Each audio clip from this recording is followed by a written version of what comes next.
আপনারা দেখছেন উত্তর দর্পণ, আমি অনুষ্কা। বিস্তারিত খবরের আগে শিরোনাম এক ঝলকে। শাসক বিরোধীদের বাদানুবাদ সরগরম পুর নিগম, চেয়ার ছেড়ে উঠে বামেদের সামাল দিলেন মেয়র। পাচারের আগে উদ্ধার সাপের বিষ, ঘটনায় ধৃত 3 পাচারকারী।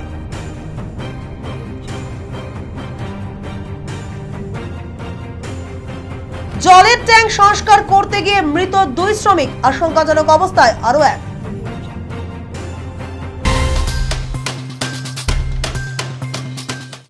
এখন সংবাদ বিস্তারে। বাজেটের পর শিলিগুড়ি পৌর নিগমের প্রথম মাসিক অধিবেশন তপ্ত পরিবেশ। বাম কাউন্সিলর শরদিন্দু চক্রবর্তী বলতে উঠলে তার বলার মাঝেই বাধা দেন তৃণমূল কাউন্সিলর অলোক ভক্ত। তখনই দুপক্ষের মধ্যে তুমুল বচসা শুরু হয়। বামেরা অধিবেশন ছেড়ে বেরিয়ে যেতে চাইলে খোদ মেয়র গৌতম দেব চেয়ার ছেড়ে উঠে এসে বামেদের আটকে দেন। অলোক ভক্তকেও শান্ত করেন তিনি। বুধবার মাসিক অধিবেশনে বামেরা প্রশ্ন করলেও বিজেপি কাউন্সিলররা নীরব থাকলেন।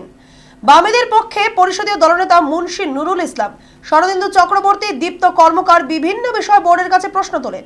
শহরের বেআইনি নির্মাণ নিয়ে তথ্য চান দীপ্ত কর্মকার। আবার মুন্সি নুরুল ইসলাম অভিযোগ করেন বিরোধীদের কোনো আলোচনাতেই ডাকা হয় না। কিন্তু শরদিন্দু চক্রবর্তী যখন শহরের বিদ্যুতের খুঁটিতে তারের জঞ্জাল নিয়ে বলতে ওঠেন, তখনই তাকে বাধা দেন অলোক ভক্ত। ওই সময় তপ্ত হয়ে ওঠে অধিবেশন। বামেরা কক্ষ ছেড়ে বেরিয়ে যেতে চান, কিন্তু তখনই মেয়র গৌতম দেব চেয়ার ছেড়ে উঠে গিয়ে তাদের আটকে দেন। পরে আবার বামেরা ফিরে এলে অধিবেশন শুরু হয়। তবে শেষে মেয়র গৌতম দেব বলেন, বিরোধীরা আমাদের বিরুদ্ধে বলার কিছুই পাচ্ছে না, তাই ওরা সব বৈঠকে ওয়াকআউট করে। যদিও বামেদের পরিষদীয় দলনেতা মুন্সি নুরুল ইসলাম বলেন, বিরোধীদের কোনো সম্মান দেওয়া হয় না, আমরা কিছু বলতে গেলেই বাধা দেওয়া হয়। এটা কি হয়, এমনি বিরোধীরা লেস নাম্বার, বিরোধীরা তো নাম্বার আমি বাড়াতে পারবো না, কিন্তু আমার দায়িত্ব হচ্ছে টু সি যে অন্তপক্ষে এই অল্প নাম্বার বিরোধীরা যেন হাউসে থাকে। এরা যদি এটাও ফেস করতে না পারে, তাহলে হচ্ছে কি যে ডেমোক্রেসিতে পারস্পরিক আলোচনা হয়। তোমার বক্তব্যটা তুমি এখানে এন্ট্রি করার, রেকর্ড করার একটা স্কোপ পাচ্ছ। আমি তো প্রত্যেকটা রিপ্লাই দিলাম, কোনোটা কি অসংসদীয় একটাও শব্দ বলেছি কি? যত টলারেন্স দেখাচ্ছি না, আমি তো এই হাউসে বহুদিন ছিলাম, যা ব্যবহার ওরা করতো, একটা ডকুমেন্টস পেতাম না। ডকুমেন্টস তো ওদের এমপ্লয়ীদের থেকে ভিতর থেকে কালেকশান করতে হতো সারাদিন ধরে। তো যা চাই দিয়ে দিচ্ছি, সব আপলোড করে দিচ্ছি। যেটা একটু আমার মনে হচ্ছে যে এটা ঠিক না, ওরা নিজেরা আবার এটা বলছে, আমি সেটা কারেক্ট করছি, কোনোটা হাউসের মধ্যে বলছি, কি অসুবিধা আছে? তারপরে যদি কথায় চলে যায়, কথায় চলে কি করব? যতটা পারছি ওদেরকে পার্টিসিপেট করানোর চেষ্টা করছি, করলে করবে, না করলে আর কি করতে পারবে। আমরা তো কতগুলো লেজিটিমেট ডিমান্ড নিয়ে আমরা বলেছি, এবং যদি সেটা না হয় তখন ওরা যখন বাধা দিল তখন বয়কট করা হয়েছে। আজকেও আমাদের জয় চক্রবর্তী যখনই বলেন, তখন উনি মনে হয় 37 নম্বর ওয়ার্ডের কাউন্সিলর, প্রত্যেকটা ক্ষেত্রে ঘরে চেয়ারম্যান আছেন, মেয়র আছেন। আমরা বললাম যদি আমাদের বলতে না দেন তাহলে আমরা বোর্ড মিটিংয়ে বসে থাকবো কেন? আমরা তো কাঠপুতুল না। আমরা তখন বললাম ঠিক আছে, তাহলে আমরা আলোচনায় অংশ নেব না, আমরা চলে যাচ্ছি, আপনারা করুন বোর্ড মিটিং। তখন মেয়র এসে আমাদেরকে রিকোয়েস্ট করলেন যে না, তখন আমরা বললাম ঠিক আছে, আলোচনার পরিবেশ তৈরি করুন। ফলে মেয়র যে অভিযোগ করছেন সেটা সত্যি না। মালদায় নবম শ্রেণীর ছাত্রী খুনের অভিযোগে গ্রেপ্তার আরো এক। বুধবার জুয়েল মার্ডি নামে এক ব্যক্তিকে গ্রেপ্তার করল মালদা থানার পুলিশ। খুন ও তথ্য প্রমাণ লোপাটের চেষ্টার অভিযোগে এদিন গ্রেপ্তার করা হয় জুয়েলকে। মঙ্গলবার জিতু মুর্মু নামে এক অভিযুক্তকে গ্রেফতারের পর এবার গ্রেফতার করলো জিতু মুর্মুর আত্মীয় জুয়েল মার্ডিকে। প্রসঙ্গত, গত সপ্তাহে বৃহস্পতিবার মালদা থানা এলাকায় পরিত্যক্ত ইট ভাটা থেকে নবম শ্রেণীর এক ছাত্রীর রক্তাক্ত মৃতদেহ উদ্ধার হয়। বুধবার গ্রামে উৎসবে সামিল হতে গিয়েছিল, তারপর আর বাড়ি ফেরেনি ওই ছাত্রী। পরদিন বিকেলে ছাত্রীর মৃতদেহ উদ্ধারকে কেন্দ্র করে চাঞ্চল্য ছড়িয়েছে এলাকায়। পুরো ঘটনায় তদন্তে নেমেছে পুলিশ। আসন্ন লোকসভা নির্বাচনে জয়ন্ত রায়কেই প্রার্থী হিসেবে চান বিজেপির জলপাইগুড়ি জেলা সভাপতি বাপি গোস্বামী। সাংবাদিকদের মুখোমুখি হয়ে একথা জানান তিনি। এদিন তিনি বলেন, ডক্টর জয়ন্ত কুমার রায় যদি পুনরায় প্রার্থী হন তবে তিনি গতবারের চেয়ে বেশি ভোটে জিতবেন। যদিও তিনি বলেন এটা তার ব্যক্তিগত মতামত, দল যাকে মনে করবে তাকেই প্রার্থী করবে। আর যার নাম দিল্লি থেকে ঠিক হয়ে আসবে তার হয়ে তিনি মানুষকে পদ্মফুল চিহ্নে ভোট দেওয়ার আবেদন জানাবেন। দিল্লি থেকে প্রার্থীদের নাম ঘোষণার আগেই সাংবাদিক সম্মেলনে এইভাবে একজনের নাম প্রস্তাব করায় গুঞ্জন ছড়িয়েছে বিজেপি অন্তমহলে। বাস বোঝাই কন্টেনারের ভেতরে থরে থরে সাজানো বাস, আর তার আড়াল থেকে উদ্ধার 66 কার্টুন বিদেশি সিগারেট, যার আনুমানিক বাজার মূল্য 25 লক্ষ টাকা। ঘটনায় গ্রেপ্তার 2। মঙ্গলবার গোপন সূত্রে খবর পেয়ে জলপাইগুড়ি পাহাড়পুর এলাকায় জাতীয় সড়কে বাস বোঝাই একটি কন্টেনার আটক করে তল্লাশি শুরু করে জলপাইগুড়ি কোতোয়ালি থানার পুলিশ। বাস সরাতেই বেরিয়ে আসে কার্টুন ভর্তি বিদেশি সিগারেট। জানা গিয়েছে বাস বোঝাই কন্টেনারটি আসাম থেকে উত্তরপ্রদেশে যাচ্ছিল। মায়ানমার হয়ে এই বিপুল পরিমাণ বিদেশি সিগারেট ভারতে ঢুকছে বলে প্রাথমিক তদন্তে পুলিশের অনুমান। ঘটনায় 2 জনকে গ্রেফতার করেছে পুলিশ।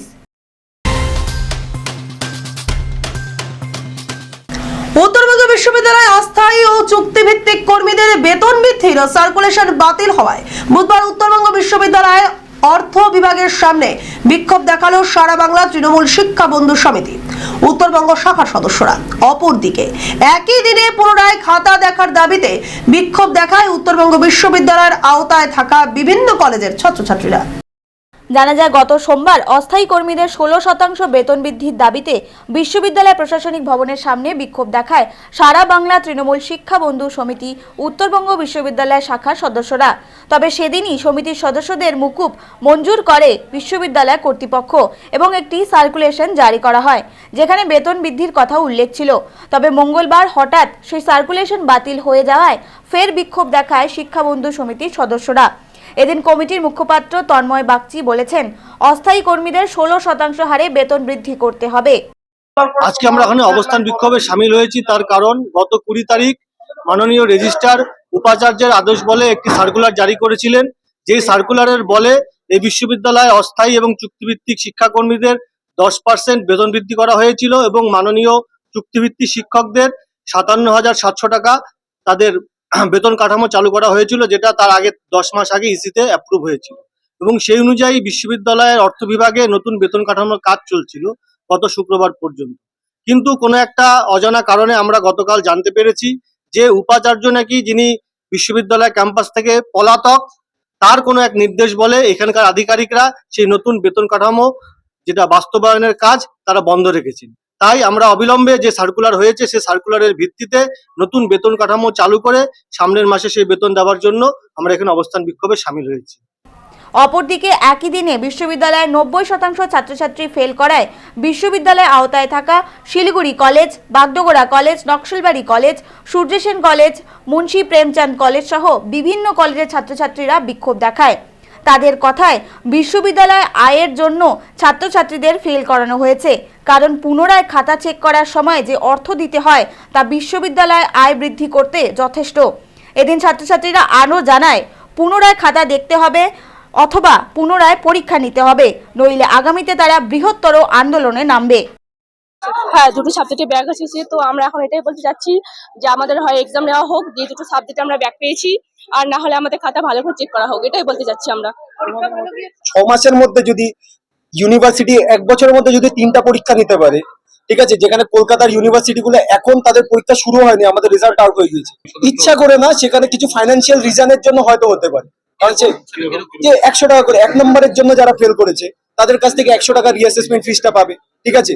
তারপরে যদি যারা এবারও ক্লিয়ার করতে পারবে না তাদের থেকে 750 টাকা 1050 টাকা করে তাদের ফিসটা আবার পরবর্তী পরীক্ষা দিতে হবে। তো সেখানে যে ছাত্রছাত্রীরা হ্যারেজ হচ্ছে তারা করবে, মানে আয়ের জন্যই এটা করেছে, হতেই পারে। তার সঙ্গে বিশ্ববিদ্যালয় কর্তৃপক্ষের গাফিলতিও আছে। আসন্ন লোকসভা নির্বাচনে প্রার্থী হওয়ার ইচ্ছা প্রকাশ করলেন মহেশ্বর বর্মন। বুধবার শিলিগুড়ি জার্নালিস্ট ক্লাবের সাংবাদিক বৈঠকে তিনি নির্দল হয়ে নির্বাচনে লড়ার কথা জানান। প্রাক্তন বিধানসভার প্রার্থী ছিলেন মহেশ্বর বর্মন। এদিন সাংবাদিক বৈঠকে তিনি বলেন, দেশ ও রাজ্য ঐক্য, সম্প্রীতি ও শান্তি রক্ষার ক্ষেত্রে তিনি নির্বাচন লড়ে জয়ী হতে চান। দার্জিলিং কিংবা জলপাইগুড়ি লোকসভা কেন্দ্র থেকে নির্দল প্রার্থী হওয়ার ইচ্ছে প্রকাশ করেন তিনি। তবে তিনি জানান, যদি কোনো রাজনৈতিক দল তাকে প্রার্থী করতে চান তাহলে তিনি সেটি চিন্তা ভাবনা করবেন। শিলিগুড়ি থানার অন্তর্গত বিভিন্ন এলাকা থেকে হারিয়ে যাওয়া মোবাইল ফোন উদ্ধার করলো পুলিশ। সেই ফোনগুলিকে প্রকৃত মালিকদের হাতে তুলে দিলেন এসিপি ইস্ট ত্রিদীপ সরকার।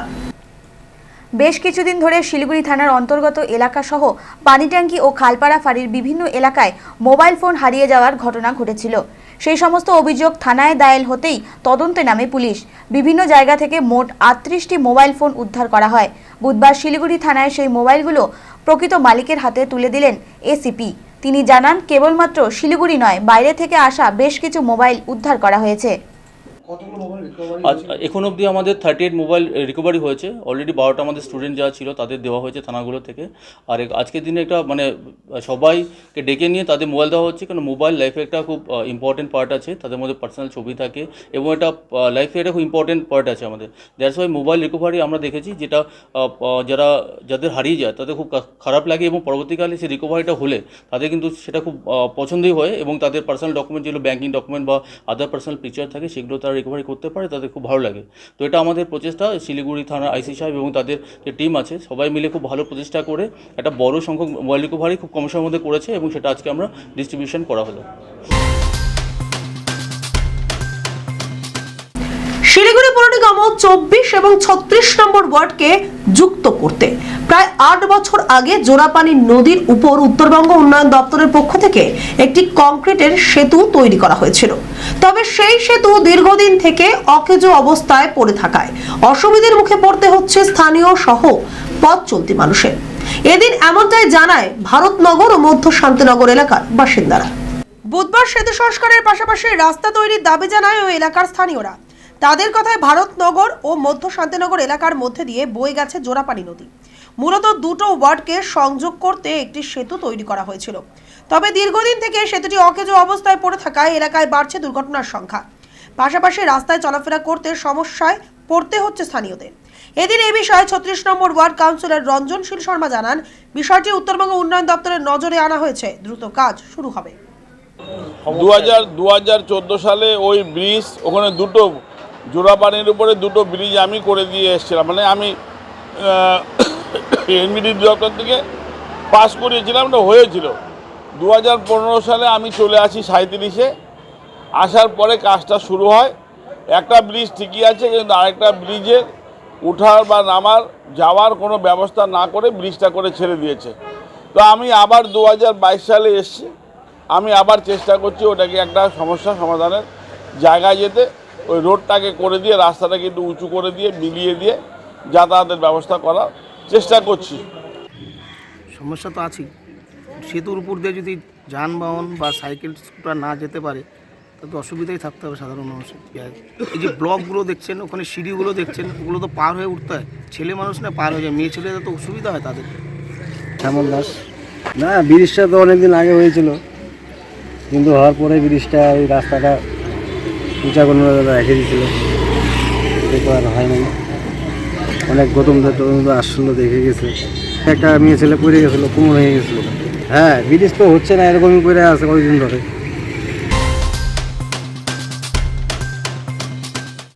উত্তরবঙ্গ এবং পাহাড়ের পর্যটন শিল্পের প্রসারে আয়োজিত হতে চলেছে 4তম বেঙ্গল হিমালয়ান কার্নিভাল।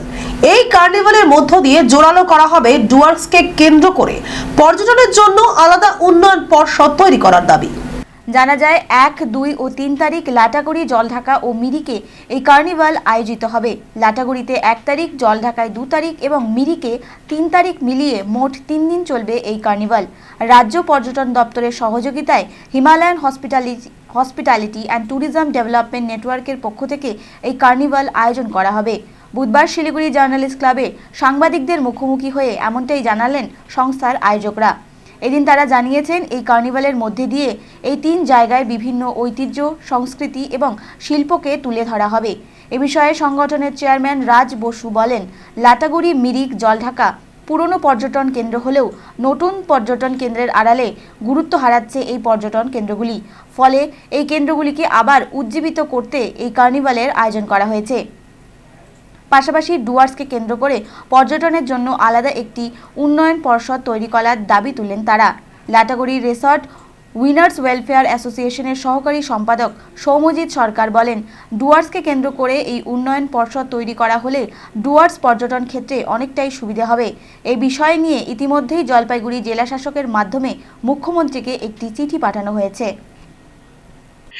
একটু বলে রাখি যে এই যে কার্নিভালের যে কনসেপ্ট, এটা আমরা 2000 থেকেই শুরু করেছিলাম এবং 2000 সালে আপনাদের যদি অনেকেরই মনে থাকতে পারে যে এটাকে ইস্ট হিমালয় ফেস্টিভ্যাল কার্নিভাল বলে এটাকে জানা হতো এবং সেইটার সাথে সিকিম, পশ্চিমবঙ্গ এবং ভুটান সবাই সেটার সাথে যুক্ত ছিল এবং মাঝখানে অনেক বছর এটা বন্ধ হয়েছিল এবং দীর্ঘ 25 বছর ধরেই কিন্তু লাটাগুড়ি এবং তার আশেপাশের রামসাই থেকে শুরু করে মোলানি, ক্রান্তি, এই সমস্ত জায়গায়, জলঢাকা, এই সমস্ত জায়গায় কিন্তু এই ট্যুরিজমের ব্যাপ্তি ঘটেছে। কিন্তু আমরা ইভেন এই আপনাদের মঞ্চ থেকেই বলতে চাইছি যে আমরা একটা দাবিও রাখছি, যে আমরা গভর্নমেন্টের কাছেও রেখেছি যে আমরা একটা লাটাগুড়িতে গরুমারাতে একটা ডেভেলপমেন্ট অথরিটি চাইছি, যার মাধ্যমে এই এরিয়ার যারা ট্যুরিজম সেক্টরের সঙ্গে যারা যুক্ত বা এই এলাকার আর্থসামাজিক ব্যবস্থার সাথে যারা যুক্ত, তাদের ডেভেলপমেন্ট প্রসিডিওরটা আরো ভালোভাবে হবে। হাত বদলের আগে উদ্ধার সাপের বিষ। মুরালীগঞ্জ এলাকা থেকে 3 কেজির বেশি সাপের বিষ সহ 3 পাচারকারীকে গ্রেপ্তার করল বন দপ্তর। ঘটনায় চাঞ্চল্য ছড়িয়েছে গোটা এলাকায়। গোপন সূত্রে খবরের ভিত্তিতে শিলিগুড়ি মহকুমা পরিষদের অন্তর্গত মুরালীগঞ্জে অভিযান চালায় কার্শিয়াং ডিভিশন, বাগডোগরা বন দপ্তর ও wildlife crime control bureau.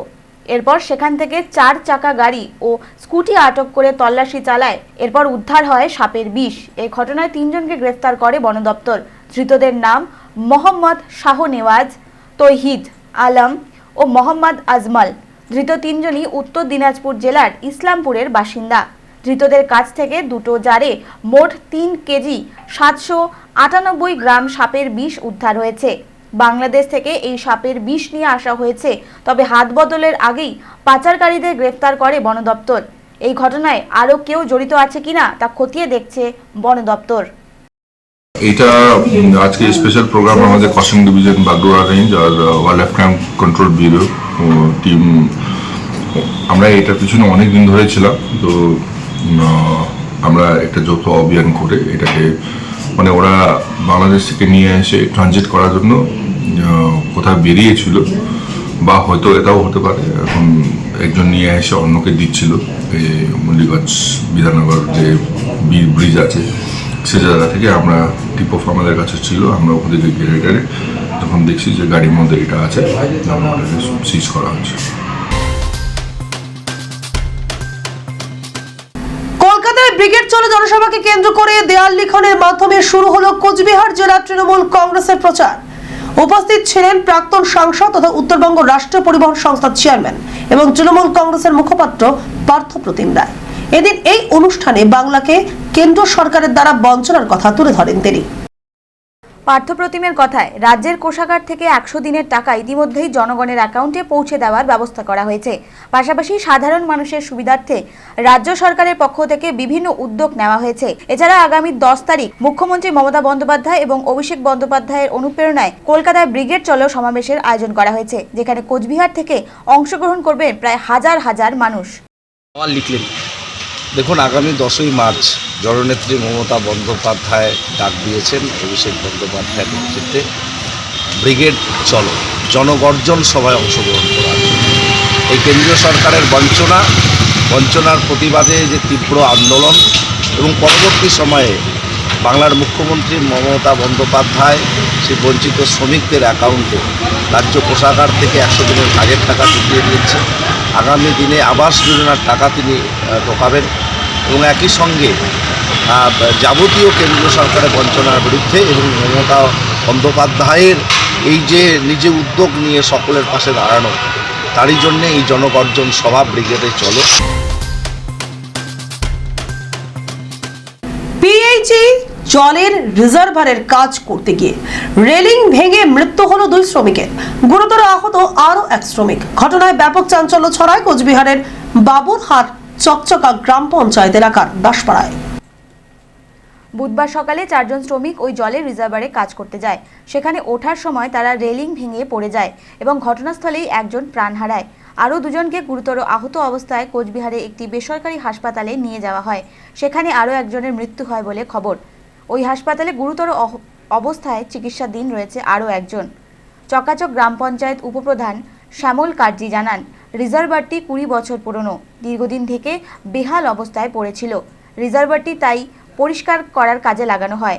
Tufanganj থেকে শ্রমিক এসেছিল, কিন্তু রিজার্ভারের বর্তমান পরিস্থিতি সম্পর্কে ওয়াকিবহল ছিল না পিএইচই বিভাগ। এখানে ঘটনা ঘটেছে আমাদের যে প্রায় 20 বছর আগে আমাদের পিএইচি ডিপার্টমেন্টের মাধ্যমে এখানে যে রিজার্ভারটা আছে সেই রিজার্ভারের কাজ করার জন্য একজন টেন্ডার করার মধ্যে টেন্ডার পেয়েছিল, তার বাড়ি গুড়িহাটি, জয় মণ্ডল। তার কাছ থেকে একজন সাব কন্ট্রাক্টর যিনি নিলেন, তার বাড়ি হলো তুফানগঞ্জ, তিনি সহ আরও 4 জন লেবারকে নিয়ে উনি কাজ করতে আসছেন।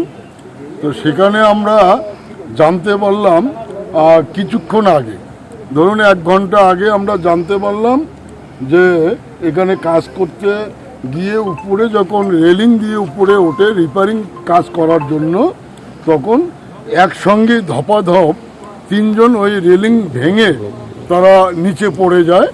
পড়ে যাওয়ার পর এখানে এসে যেটা আমি জানতে পারলাম যে স্পটেই একজন প্রায় ডেড হয়ে গেছিল। তাকেও আমরা এখানকার গ্রামবাসী এবং পাড়া প্রতিবেশীরা গাড়ি করে অ্যাম্বুলেন্স করে মিশন হসপিটালে পাঠানো হয়।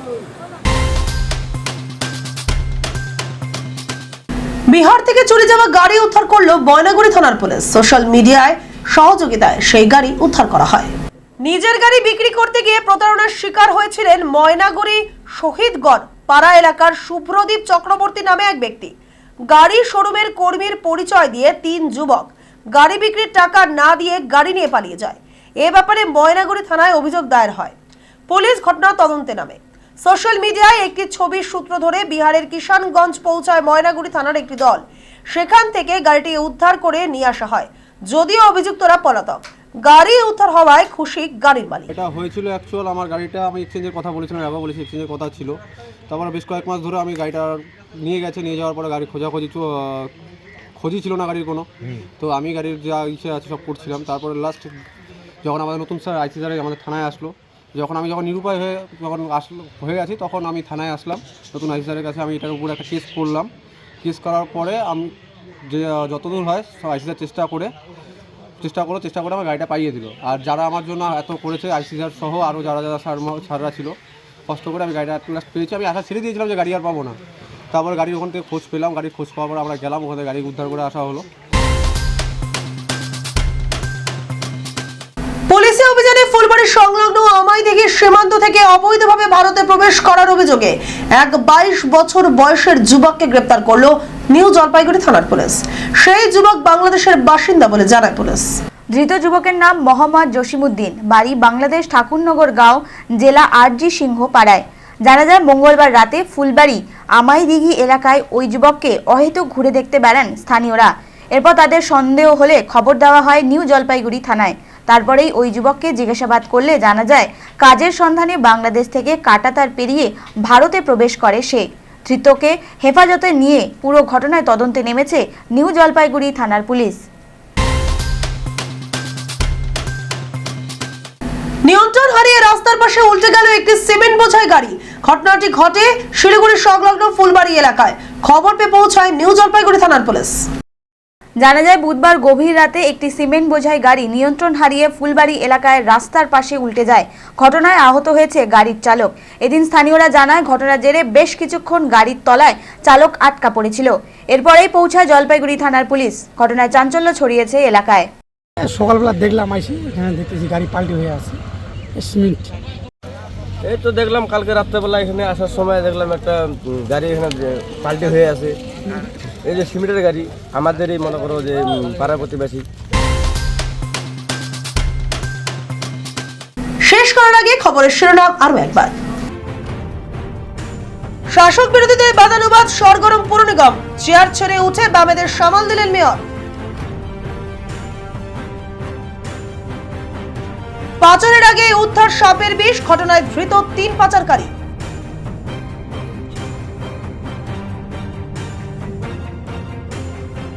জলের ট্যাঙ্ক সংস্কার করতে গিয়ে মৃত 2 শ্রমিক, আশঙ্কাজনক অবস্থায় আরো এক। এখনকার মতো খবর এই পর্যন্তই। দেখতে থাকুন উত্তরের দর্পণ, সঙ্গে থাকুন, ভরসা রাখুন।